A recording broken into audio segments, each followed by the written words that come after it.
Hello అందరికీ welcome back to my channel. ఈరోజు నేను వాము జీలకర్ర ధనియాలు పులుసు చేశానండి. దీన్ని మేము పులుస్తామని అంటాము. ఇదైతే డెలివరీ అవుతారు కదండి, డెలివరీ అయి వచ్చిన తర్వాత బాలింతలకైతే పథ్యంగా ఇది చేసి పెడతారండి. హెల్త్కి చాలా మంచిది, కమ్మగా ఉంటుంది. వేడి వేడి అన్నంలో కలుపుకొని తింటే చాలా మంచిదండి. అప్పుడు మా అమ్మ నాకు ఇలానే చేసి పెట్టేది.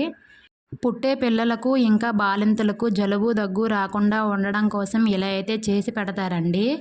నాకు మళ్ళీ ఇది తినాలనిపించింది, ఇంకా చేసుకోవాలనిపించింది. కానీ ఎలా చేయాలో రాదు. యూట్యూబ్లో కూడా సెర్చ్ చేశాను, కానీ అంత బాగా ఎక్కడ చెప్పలేదు. మా అమ్మకి ఫోన్ చేసి అడిగాను, ఎలా చేయాలో చెప్పింది. మా అమ్మ చెప్పినట్టే చేశానండి, చాలా బాగుంది. అప్పుడు మా అమ్మ ఎలా చేసేదో సేమ్ అదే టేస్ట్ వచ్చిందండి. చాలా అంటే చాలా బాగుంది. ఒకసారి మీరు కూడా ట్రై చేయండి. అలాగే మన ఛానల్ని సబ్స్క్రైబ్ చేసుకోండి, ఒక లైక్ కొట్టండి.